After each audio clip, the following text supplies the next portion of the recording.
Well, good afternoon, everybody, and I hope you had a great Valentine's Day weekend. Got to feel the love for Blender, because we're going to do about another tutorial, or what I call a muddle through, of Blender. And when I say muddle through, I'm going to give a reference, as we do in academics, so you don't think muddling is a bad thing. When I go to the Charles Lindblom Wikipedia, or I go to JSTOR, you'll see a classic article called The Science of Muddling Through, if in fact this works, which it's not. So let's go to Lindblom's incrementalism. There's Lindblom's and muddling through. So Charles Lindblom was an academic who talked about rational decision making. And he said, unforgiving strictures of rational decision-making are so unrealistic in terms of the cognitive and political situation faced by most decision-makers that they made choices by muddling through. And then he refined the model, because he came up with it in 1959. In 1979, as a normative and descriptive framework. In other words, incrementalism better described what really went on, and moreover, it had certain advantages over its apparently superior rival. In the real world of politics and administration, of course, there are multiple decision makers with conflicting perspectives and priorities.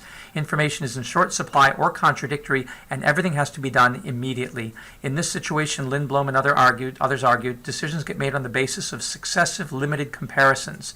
In this method, goals and values are not neatly separated from each other or from the process of choice. In making decisions, we often clarify what we want and what we believe only through the process of concrete choices in specific situations. As well, we usually make choices against a backdrop of what's been done before. We usually move in small increments from one situation to the next. So, in decision making, Lindblom's articles became somewhat famous. He was at Yale University, and you can find all sorts of material on the science of muddling through, and know that it actually describes reality better and may often work better. The question is, as they say here, which is more appropriate for complex problems? The rational comprehensive method, root, versus successive limited comparison branch method. Well, many of us are using the branch method of successive limited comparison, and his incremental model is supported somewhat by Herbert Simon's bounded rationality, known as the satisficing model, which I often talk about in class. You know, don't let the perfect be the enemy of the good. And then there's the extra rational model and the optimal model. Now, this is an Indonesian website here that's it's famous all over the world. So the successive limited comparison method or branch is emanating from the current situation. You're in the moment. You're doing what you can step by step and by small degrees, as opposed to the rational comprehensive method or root, starting from the fundamentals anew each time, building on the past only as experiences embodied in the theory, always prepared to start completely from the ground up. Well, in making these Blender tutorials, I'm not starting from scratch. I am dealing with my current situation and moving forward in small degrees. And so often my tutorials are very Lindblom-esque muddling through tutorials as you go on a journey with me as I muddle through. And I work with the branches rather than the roots and see where we can get. So I think it's important that you know that we're grounded in a very robust theory of both satisficing and muddling through that is sometimes extra rational and is not always optimal, but optimizes in the sense that it deals with current realities and addresses them. Time is limited, and we want to get these things done, so we get online and we start muddling through. So let's muddle through how we can develop our our Blender files for sustainability. And today I want to create a SolarCity's IBC Tank Biodigester to put into our landscapes, because that's what we need on the landscape. And I'm going to open up, oh, no recent files, ain't that something? Somewhere on here I have the muddle through I did on Friday, and it would probably be in, this is an update of Blender, so it must be in my Blender GIS, and I was using, what was I using? There's a Rosebud with Basic Buildings, Urban Food Park. So we were looking at the Urban Food Park, if you recall, in the last of them. So let's let that load for a moment.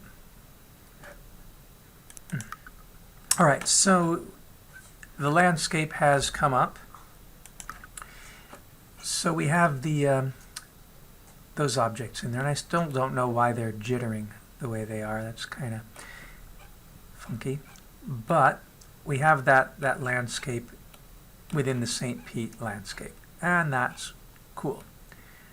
But one of the things that all these landscapes that we do are going to need, besides trees and buildings, is they're going to need biodigesters, because that's what we have offered as the central solution for the food, energy, water nexus, the solar plexus of the nexus, which is the biodigester. And it's easy to start teaching people with an effective SolarCities IBC Tank based biodigester, which I want to bring in here and show you how we make. So I'm going to just turn off the whole scene collection, and boom, there's sort of like now nothing up there because I turned everything off except a working barn, which I can turn off there. Okay. And once again, I think I should turn on Screencast Keys, except that in the new version of Blender, it disappeared. So hold on. It looks like I have to redo my file preferences, because Blender GIS is also no longer in the new version of Blender. I guess this version of Blender that just came up is new. It's 2.82, so it's evolving all the time. Okay, so yes, I've got to go to Edit and Preferences, and I've got to find where I kept those add-ons, and I got to go into Install, and Install from Blender add-ons for GIS, and I have my Blender GIS master, and I'll add that one, and I have my Screen Keys master, so I'm going to install those and see if they do in fact work. Okay, so Screencast Keys, is it going to work? It should work. Yes, it's going to work. And then as for the Blender GIS,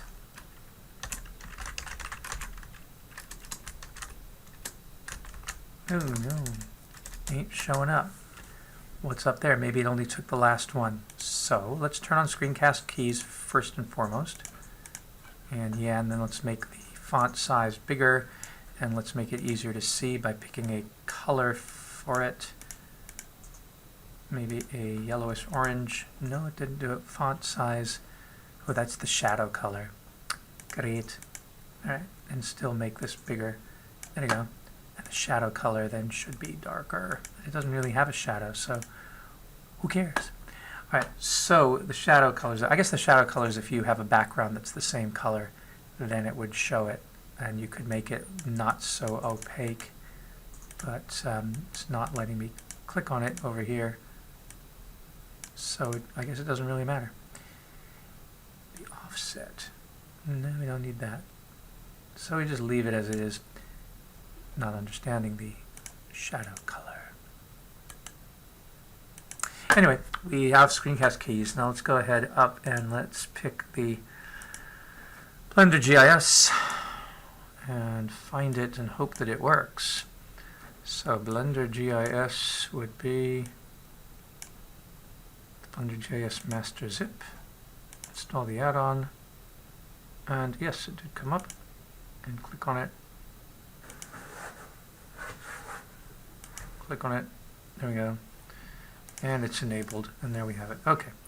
So we got Blender GIS in, and we have Screencast Keys, and you can see what I'm doing. And now I'm going to bring in a IBC Tank. So I'm going to once again go to my 3D warehouse, and I can get an IBC Tank that's been pre-made.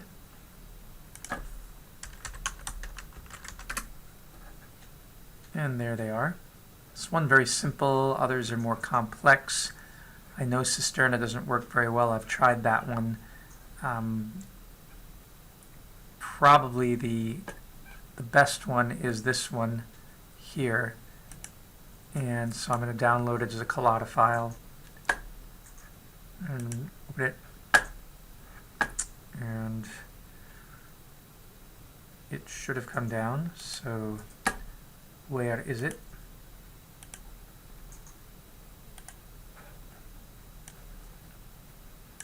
It's probably in my downloads.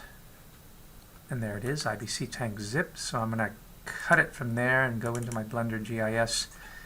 And I'm going to paste it in here. And then I'm going to open it here with 7-zip, which is the free one, and extract it to IBC Tank. There should be a folder up here which has it. I'm going to take the model and I'm going to call it IBC Tank. And in the model folder where all the textures are, I'm just going to keep that called model. And when I come in Blender, I will now come in and import that collada file, which I'm going to find in my IBC Tank. There it is. Actually, I should move that into 3D Warehouse Models. But there it is. And I'm going to import that collada. And it should have come in. Yes, it did. It's right there in the center. And so I'm going to hit the number pad 0. Now it came in as many of these SketchUp files do with a camera. And if you want to find what that camera is saying, that's my control, that's my camera. You'd select this camera and then, yeah, you'd go there and you'd see what they want you to be able to look at.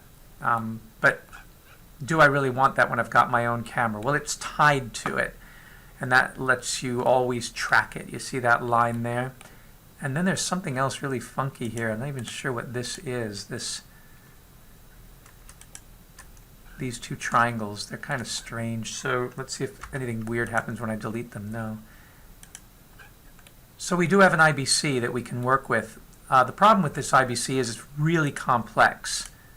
It was modeled to detail. And so sometimes when I'm making like my own biodigester, I don't want something that complex to have to work with. So what I'm going to do right now is just use this as a reference tank, and let me find it down here. It's called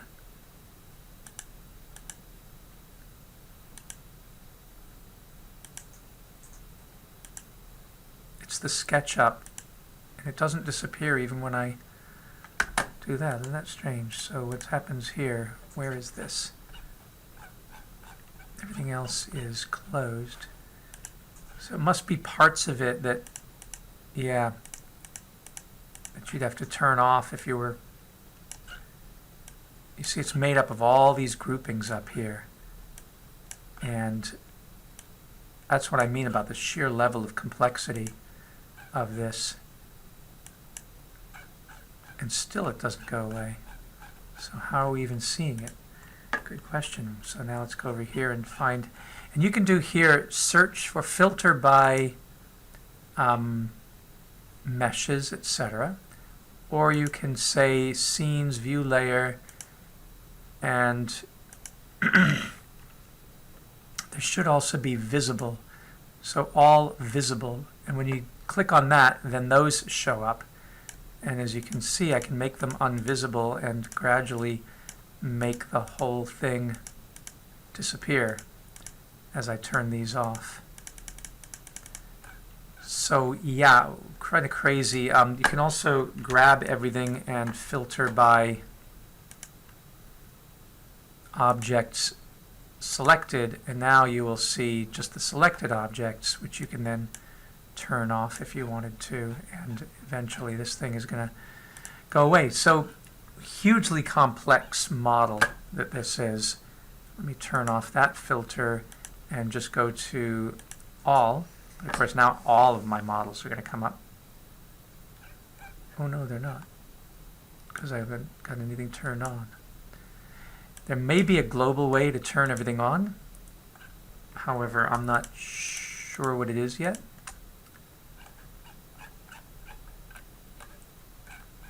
And so you've got to be careful that you can find all of these things in here, and that you name stuff. Because if I turn on this whole Sketchup thing, part of it comes on, but not all of it. And I know that this Sketchup is the IBC Tank, so I do want to rename it. Double-clicking and say IBC Tank, and now I can start to turn on things like there's the cage going on, and if you really want to do a good job, you should name everything, because these names, group 39 and stuff like that, are not going to make it easy for you to work. And there's the Sketchup camera over there I just turned on. There's the Sketchup scene, whatever that means. They're all tied together. And then there's this one here, which has a bunch of stuff in it, which is an edge color. But paradoxically, we've lost everything inside the cage. We see interesting stuff about it, but we've lost stuff. And so when I talk about that sheer complexity, this is what I'm talking about, is where are all these things and how are they hidden? Would you have to open up all of these and make sure that everything is turned on? There is a thing where I think if you hit Alt-H, no, maybe it is H, or Alt-H, or Control-H, no, it's not it anymore. There's a way to turn on everything in here, and I'm just not seeing it. So let me pause. Well, nothing is working the way it should, and that's kind of disturbing, because Alt-H is supposed to bring everything back, which it seems to do, and H is supposed to hide everything but the selected. Alt-H is supposed to bring it back. Shift-H is supposed to, show everything. All right, well, that worked. There's Shift-H, although now we're missing the top of the tank, which is really bizarre. Alt-H brought that back. So some combination of H's.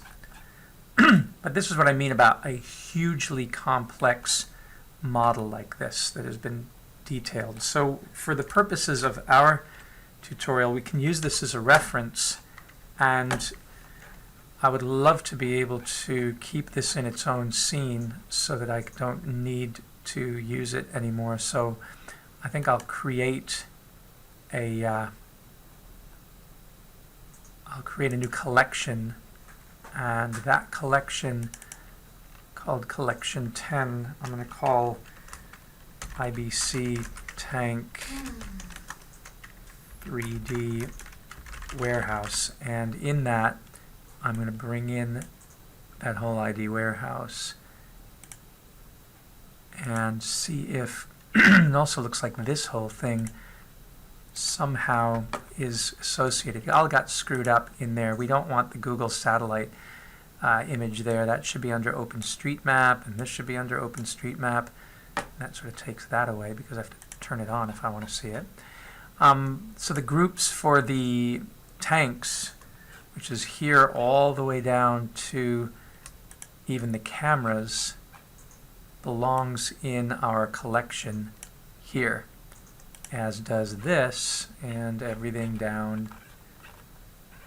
All these instances. There's so much in here from a really complex model, and it goes on and on and on and on and on because it's so complex, and so I've got to put them in their own collection. This is a new feature of Blender 2.8, this idea of collections. So now if I turn off everything but the area buildings are off, and the same thing happened with the trees. The trees should actually go in a new collection, which would be call this trees, and then let me grab all the trees, and they go into the collection down here, if I can get down there, called trees. That simplifies things a bit.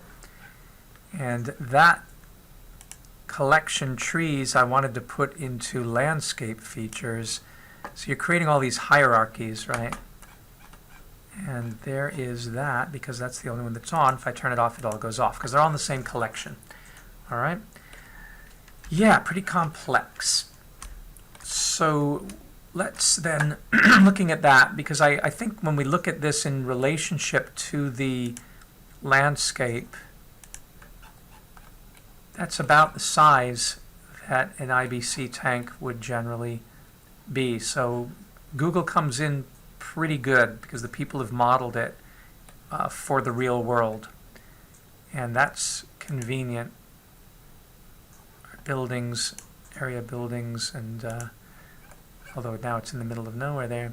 Oopsie, turn off the area buildings. Where's our IBC tank? Let's grab that whole thing and let's, of course that also grabbed the whole landscape. See with that orange line. So let's turn off the landscape. And now I can move this over. Oh, it's kind of stretchy. Why? All right, let's deselect everything by clicking off of it. And now let me select just the IBC tank. Okay, now selected. Now I should be able to move it over. And when I turn on the map and turn on the area buildings, now it's not sitting on a building.